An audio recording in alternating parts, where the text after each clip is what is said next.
Baik, mari semuanya, sebelum mulai pelajaran pada siang hari ini, kita berdoa menurut agama dan kepercayaan masing-masing. Berdoa, mulai.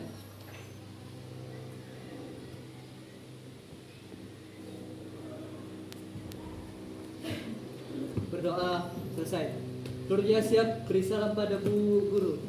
Assalamualaikum warahmatullahi wabarakatuh.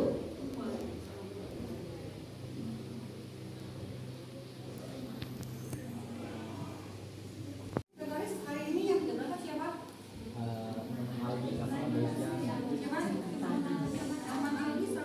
Belian. Mana? Sama Aldi Belian. Satu lagi? Setiawan Sakti. Dua orang ya.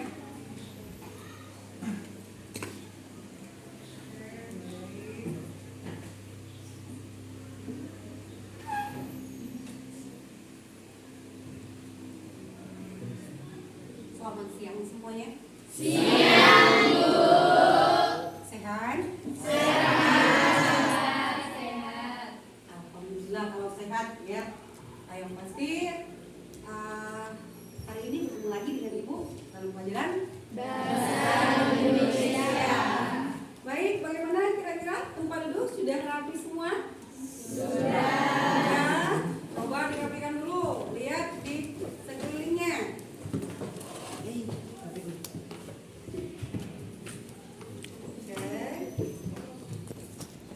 Baik, kita karena sudah siap, sepertinya agak lesu-lesu ya. Kita eksekutif dulu. Y.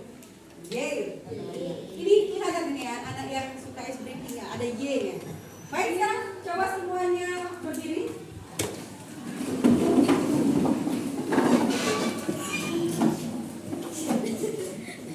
Mulai bergoyang ya kalau semisal. Biasa. Oh biasa. Baik, Ibu punya ice breaking.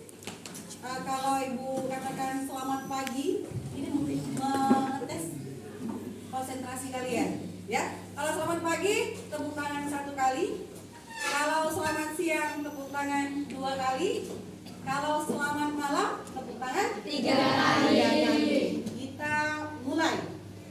Selamat pagi, selamat siang, selamat pagi, selamat malam, siang, malam, pagi, siang, malam.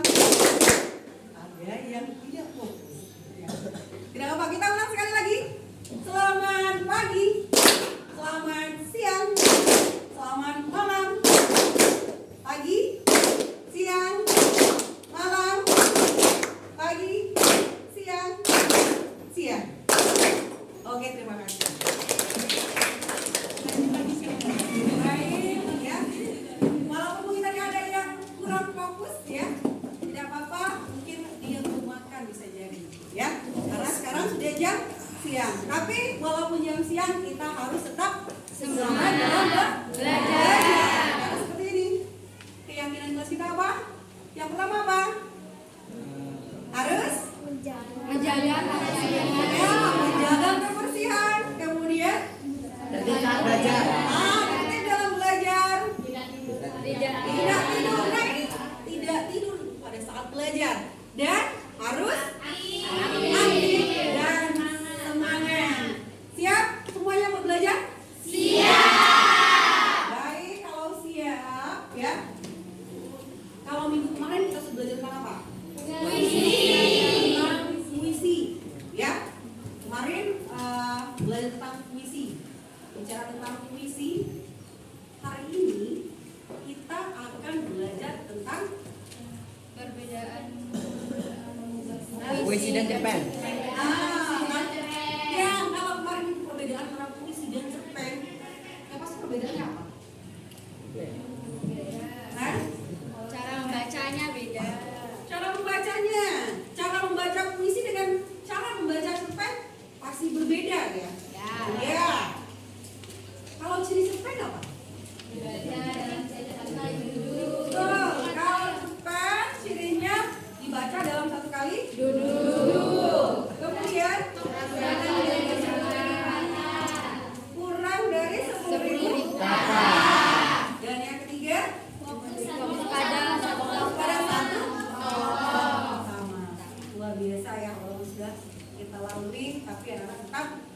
tetap ingat ya. Baik, hari ini tujuan pembelajaran kita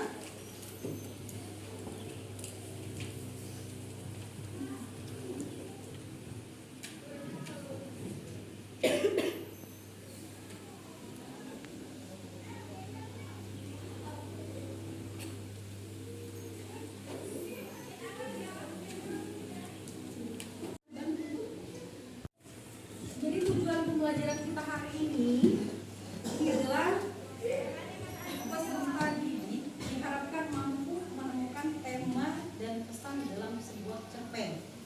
Ya, menemukan tema dan pesan dalam sebuah cerpen. Karena sebelumnya kita sudah bicara tentang cerpen. Tema itu apa sih? Nah, tema adalah gagasan. Kemudian pesan, apa tuh pesan? Amanah dalam sebuah cerita yang tidak disampaikan menulis kepada pembaca. Artinya ini berhubungan dengan namanya unsur-unsur cerpen. Ada unsur intrinsik, ya. Coba unsur intrinsik kita kembali ke masalah unsur intrinsik. Kan? Ini ada unsur intrinsik cerpen. Yang pertama ada tema. Tema adalah ide pokok.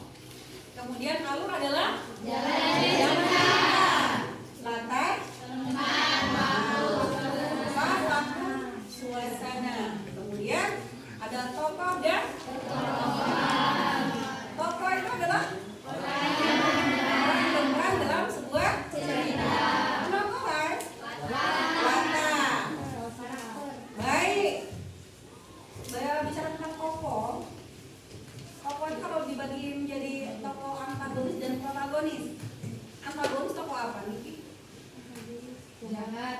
Iya, antagonis adalah tokoh jahat. Kalau protagonis baik. Pernah memerankan tokoh antagonis dan protagonis? Pernah. Ya. Kalau dalam drama ini sangat penting ya, bisa menentukan watak dari seorang tokoh dan cerpen itu demikian. Baik, kemudian ada sudut pandang ya. Sudut pandang itu adalah peran pengarang dalam cerita. Apakah sebagai orang pertama? Kalau orang pertama disebutnya apa? Ya, atau akuan. Tapi kalau orang ketiga? Iya.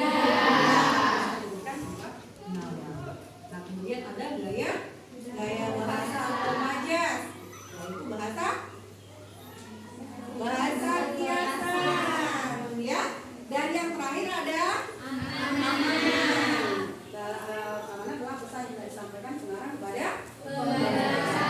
Nah, yang akan dipelajari hari ini ada tadi tema dan pesan dalam sebuah cerpen yang akan nantinya kita ubah menjadi sebuah puisi.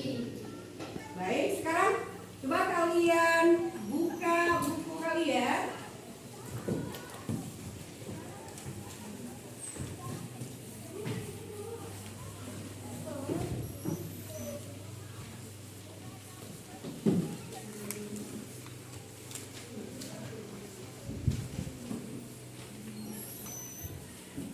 Ini sudah bentuk kelompok ya. Ini apa namanya, dibuka bukunya.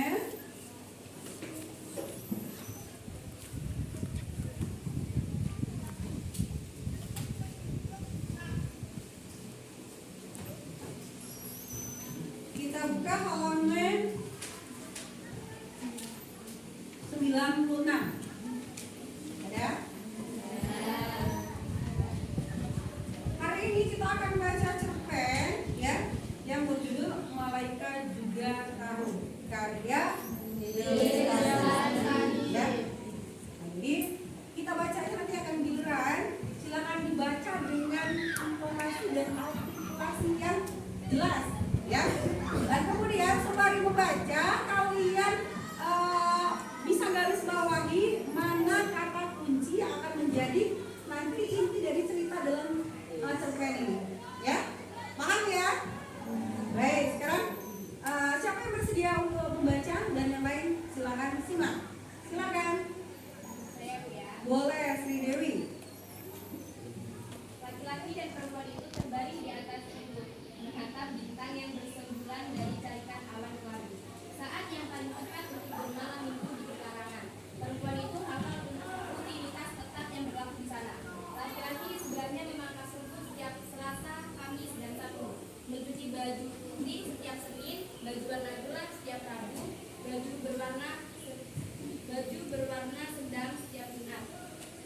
menjerang air panas setiap hari pukul 6 pagi untuk semua penghuni rumah, menghitung koleksi sabun mandinya yang membayar sama dan juga benang 100 setiap pagi dan sore.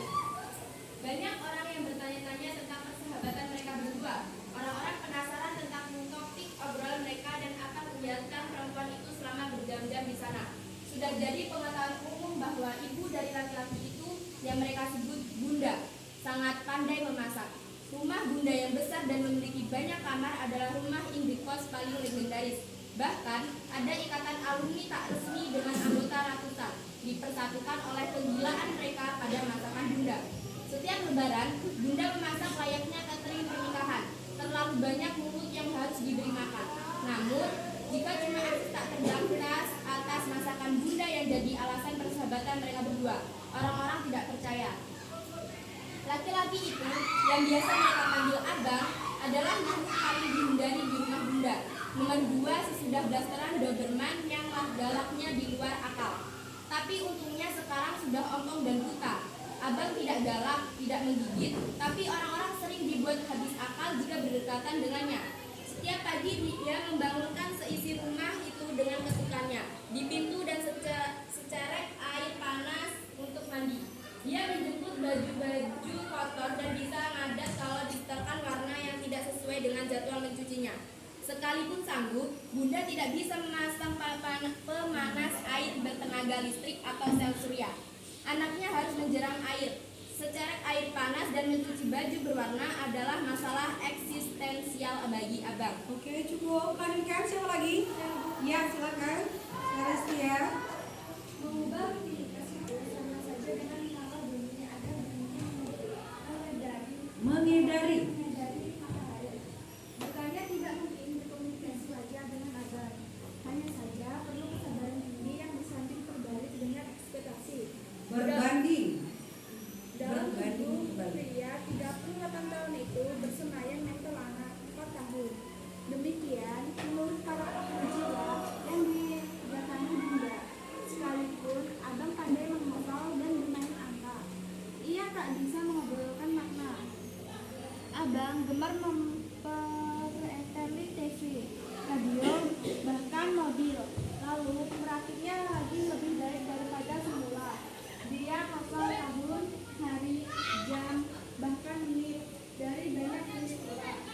Dia menangkap nada dan memainkannya persis sama di atas piano, bahkan lebih sempurna. Namun, dia tidak memahami mengapa orang-orang harus pergi bekerja dan mengapa mereka bercita-cita. Ya, siapa lagi? Silakan. Lanjut. Boleh, silakan.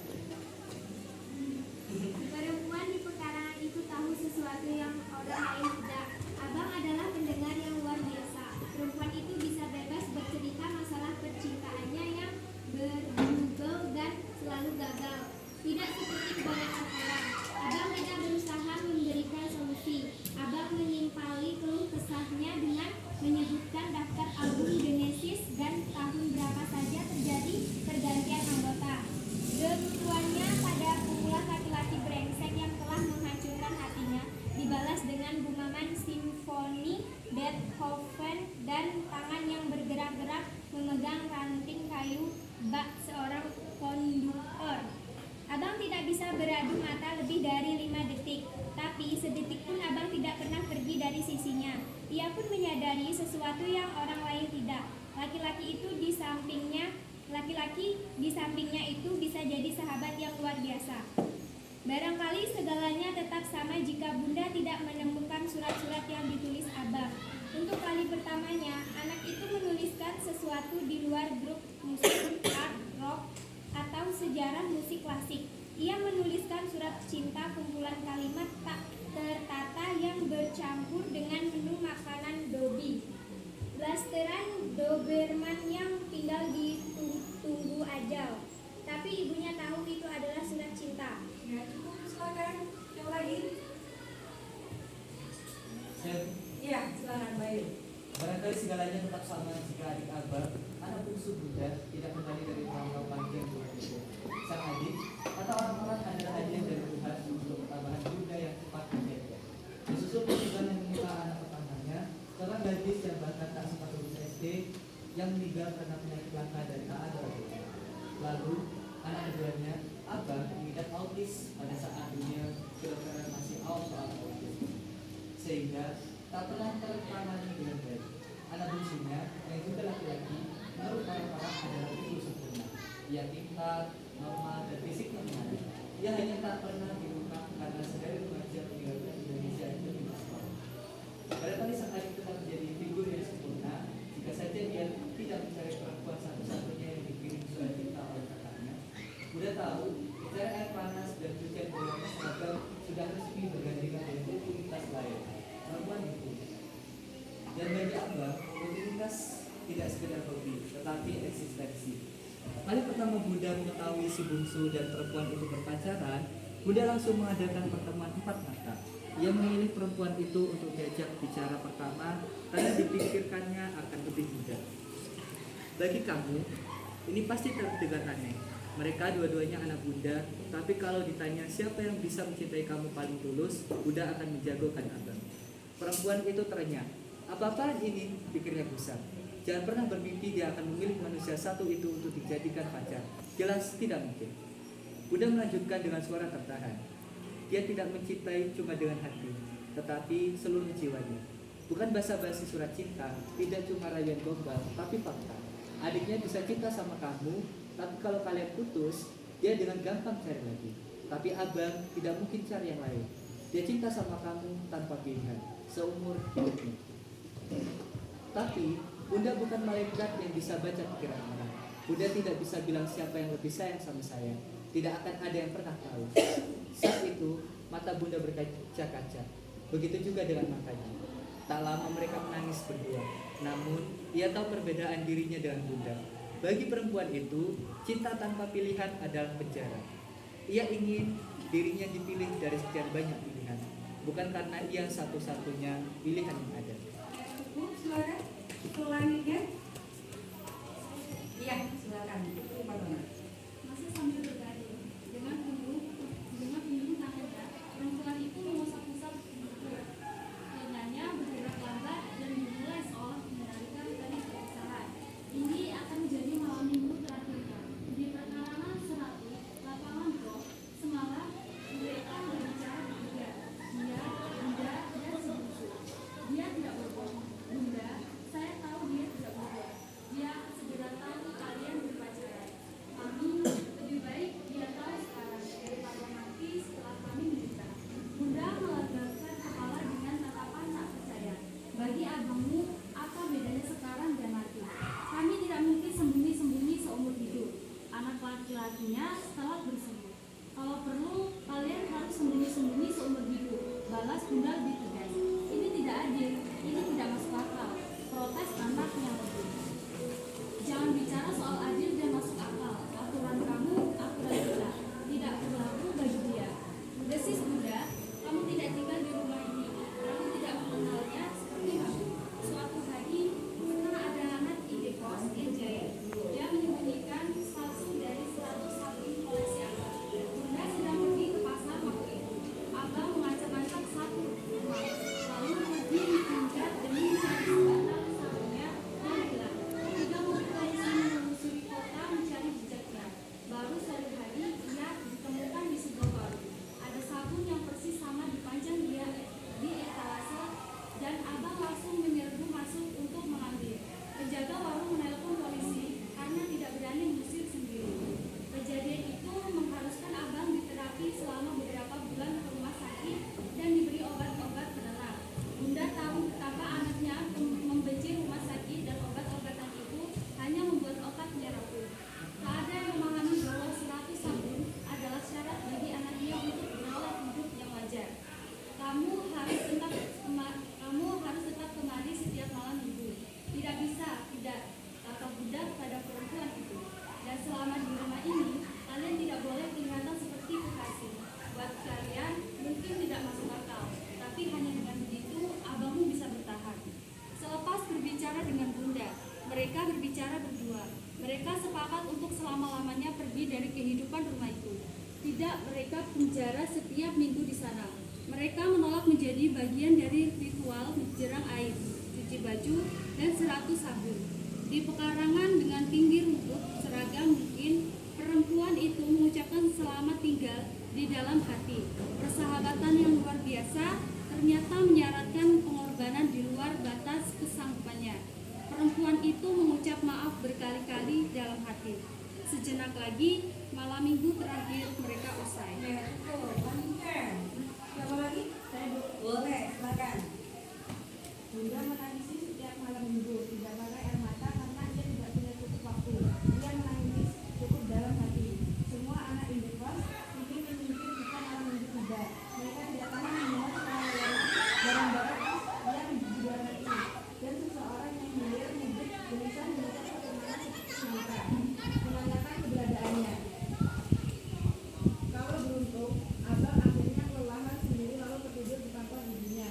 Kalau tidak, sang ibu terpaksa menutup hari anaknya dengan obat renang. Pada setiap penghujung malam minggu, Bunda bersandar kelelahan dengan bulir-bulir besar perlu membasahi wajah. Anaknya yang berbadan 2 kali lebih besar kemudian memeluk kaki erat-erat. Selain benturan dan napas anaknya yang memburu, tidak ada suara lain di rumah besar itu. Semua pergi, Dobi telah mati. Bunda tak bisa dan tak merasa perlu mengutuk siapa-siapa. Mereka yang tidak paham dahsyatnya api akan mengobatinya dengan sembrono. Mereka yang tidak paham energi cinta akan meledakannya dengan sia-sia. Perempuan muda itu benar, dirinya bukan malaikat yang tahu siapa lebih mencintai siapa dan untuk berapa lama. Tidak penting, dia sudah tahu cintanya adalah pakai air mata, minat, dan dedikasi untuk merangkai jutaan hal kecil agar dunia ini menjadi tempat yang indah dan masuk akal bagi seseorang. Bukan baginya, cintanya tak punya cukup waktu untuk dirinya sendiri. Tidak perlu ada kompetensi di sini, dia dan juga malaikat tahu siapa jualannya. Baik, terima kasih untuk yang sudah membaca dan yang sudah menyimak. Jadi tadi ada bicara tentang cerpen Malaika juga tahu oleh De Lestari. Tadi sudah terbayang kira-kira isi cerita? Sudah. Baik, kalau sudah artinya sudah kalian simak kira-kira temanya apa ya? Kemudian pesannya apa ya? Ya kan?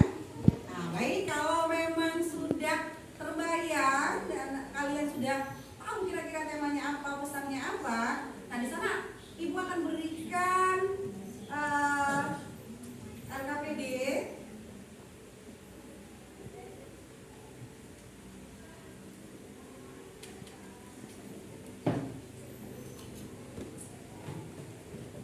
Ini akan Ibu bagikan per kelompok. Nanti silakan kalian jawab pertanyaan yang ada pada lembar kerja peserta didik ini. Ya, silakan diskusikan dengan kelompoknya. Kira-kira apa sih jawabannya? Ya.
Bayu? Iya, tidak apa-apa di ini, langsung dijawab di sana. Iya. Iya. Yang dulu itu yang katanya masukkan tema dan pesannya ya.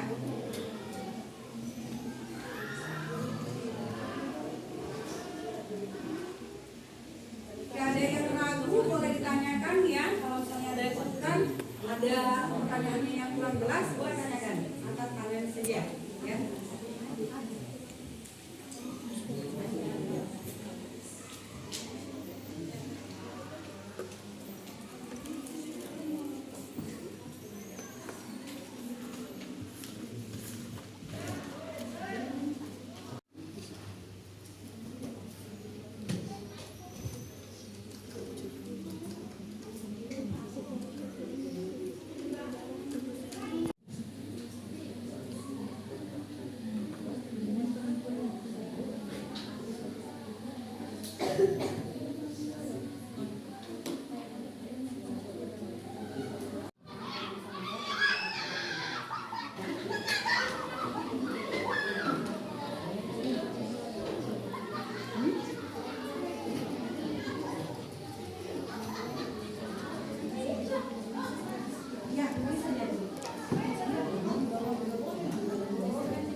Berdasarkan cerpen yang telah kalian baca, jawablah pertanyaan berikut ini. Yang pertama, A. Pada cerpen Malaikat Juga Tahu Karya De Lestari, siapakah tokoh abang di sana?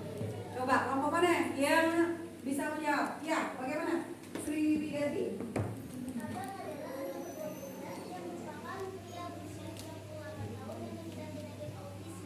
Oke. Baik. Kalau namanya Sri Wigati, itu abang itu adalah seorang pemuda yang berumur 38 tahun, seorang laki-laki. Namanya juga abang ya. Ya, kalau abang artinya laki-laki. Nah, dikatakan bahwa si abang itu menderita penyakit autisme. Sama jawabannya? Sama. Sama. Autisme itu apa sih? Ada kelainan ya. Ya. Jadi semacam gangguan saraf yang 38 tahun masih mempunyai sifat seperti anak-anak. Ya, karena itu tadi syaratnya ada yang tidak normal dia seperti ya orang pada umumnya ya. Maka seperti itu seperti anak-anak. Betul ya? Baik, untuk soal selanjutnya. Pada cerpen Malaikat Juga Tahu, mengubah rutinitas itu sama saja dengan menawar bumi agar berhenti mengedari matahari. Nah, maksudnya apa sih? Ada yang tahu? Silakan. Ya, silakan. Kelompoknya Pipik. Maksud dari kalimat tersebut adalah rutinitas yang harus dilakukan seperti bumi mengitari matahari. Jika rutinitas itu tidak dilakukan, berarti akan menjadi bahaya. Seperti yang akan dikatakan, dan abang akan mengamuk di luar kendali. Baik. Nah, jadi dikatakan misalnya ya, mengubah rutinitas itu sama saja dengan menawar bumi agar berhenti mengedari matahari. Jadi sebenarnya tidak mungkin ya. Karena apa? Kalau tadi ya ditawar rutinitasnya si abang ini tadi, maka abang akan mengamuk ya. Kemudian rumah akan berantakan. Nah, itu pendapat dari kelompoknya PP ya. Sama? Sama. Oke, berarti sudah pintar semua untuk ini ya. Ya. Menyimak daripada sebuah cerpen. Ya, Laila ya. Baik. Selanjutnya, silakan pertanyaan C. Siapa yang bisa menjawab? Mengapa Bunda akan menjagokan abang? Silakan. Ayo. Ayo silakan. Kenapa Bunda menjagokan abang? Ya, silakan, Bayu. Karena tokoh abang ini mencintai seseorang perempuan dengan tulus, yaitu dengan cinta yang tidak main-main dan mencintai dengan hati yang sepenuhnya. Tidak seperti ya laki-laki lain. Karena di sini kan dalam cerita ya ada seorang perempuan yang dicintai oleh dua laki-laki atau dua pria ya. Yang pertama dicintai oleh si abang dan yang satunya ya si bungsu. Nah, ibunya lebih menjagokan si abang. Kenapa? Dikatakan bahwa abang ini mempunyai cinta yang tulus ya. Jadi abang hanya mencintai satu orang. Nah, kalau mungkin dengan adiknya ini kan berbeda dengan kakaknya ya, berbeda dengan si abang ya. Kalau abang mungkin hanya cukup dengan satu perempuan ya, ini sampai kapanpun dia hanya mencintai perempuan ini. Itu yang diyakini oleh si Bunda. Nah, kalau adiknya ini apa? Kan katanya kalau adiknya kalau putus dia cari yang lain ya. Karena apa? Si adik dia sempurna, ganteng, pinter ya. Iya, makanya ibunya memberikan kesempatan kepada si abang untuk mencintai perempuan ini. Maka Bunda itu menjagokan si abang, ya. Kemudian selanjutnya bagian yang D ada kutipan kalimat. Ini tidak adil. Ini tidak masuk akal. Protes anaknya lagi. Siapa yang mengatakan kalimat tersebut? Ya, silakan. Ya, kelompoknya ini Novelia, silakan.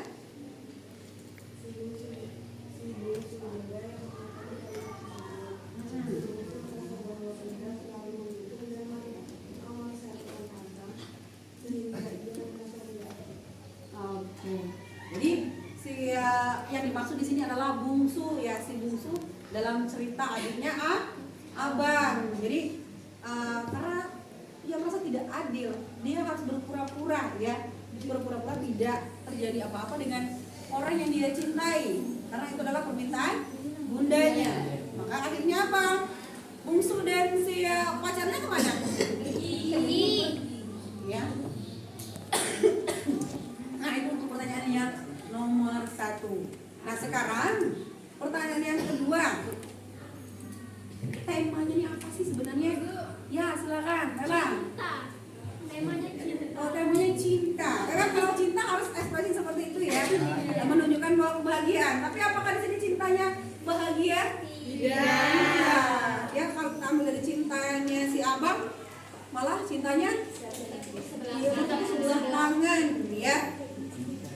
Kemudian nanti pesannya apa nih dari cerita ini? Iya, silakan. Dewi. Pesannya dari mereka juga tahu ya Kak, pengorbanan seorang ibu yang memberikan kesempatan kepada anaknya untuk merasakan cinta. Nah, Iya. beri tepuk tangan.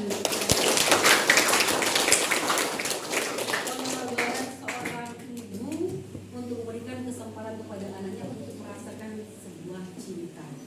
Luar biasa ya, yang namanya orang tua itu tidak ada habisnya ya.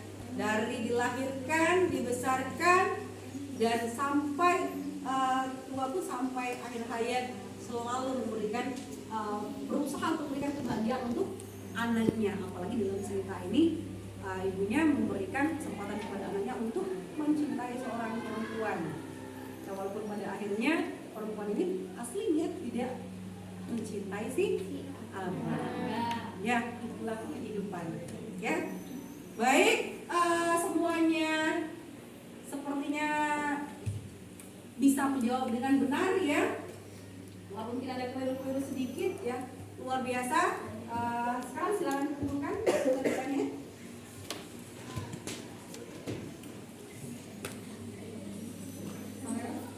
Sampai screen time. Terima kasih.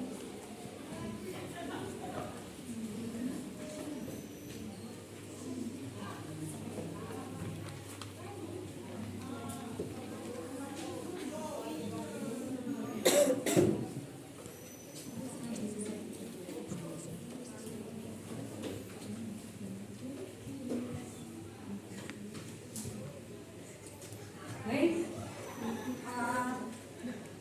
setelah kita menjawab pertanyaan tadi, kira-kira ada kesulitan dalam menentukan tema dan pesan dalam sebuah cerita?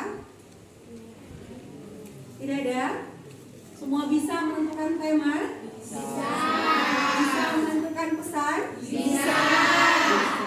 Nah, jadi kalau semuanya bisa menentukan tema dan pesan, artinya tidak ada kesulitan ya, apalagi nanti kalau kita bicara tentang unsur intrinsik ya, karena itu berhubungan. Karena itu sudah pernah kita pelajari tentang unsur intrinsik. Jadi kembali lagi, tema tadi adalah hidup kokoh dalam sebuah cerita. Sedangkan pesan ya apa?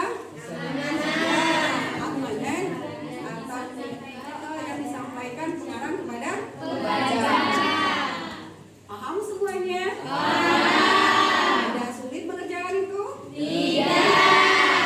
Baik, kalau demikian ya, kita bertemu lagi minggu depan di hari Selasa. Ya, untuk hari Minggu bukan. Kita akhiri. Ya, untuk minggu depan materi kita dari cerpen ini, maka kita akan buat menjadi sebuah puisi ya. Jadi dari sebuah cerpen maka akan dibuat menjadi sebuah puisi. Sudah tahu kan perbedaan antara cerpen dan puisi? Sudah. Nah, nanti kita akan bicara tentang cerpen dan puisi, tema yang sama ya, pesan yang sama, tapi yang membedakannya nanti adalah dari segi apanya? Kalau kata ini dari segi membacanya, kemudian yang pasti kan berbeda ya. Kalau cerpen itu mulai dari tipografinya. Kalau dalam puisi adalah tipografi ya. Kalau dalam sebuah cerpen, dia berbentuk alinea, ya. Kalau tipografi itu apa? Susunan kalimat. Ya, susunan puisi. Iya, ini lupa ya. Baiklah, sebelum kita akhiri pelajaran hari ini, Bayu, kita doa dulu.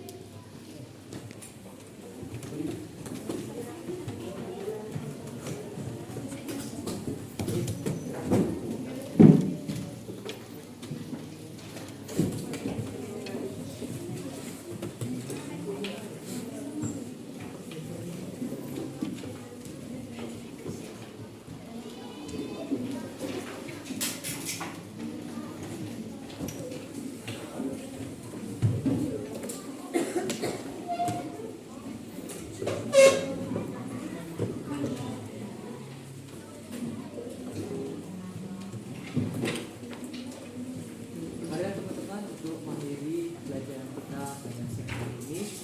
Kita kembali berdoa menurut agama dan kepercayaan masing-masing. Berdoa mulai.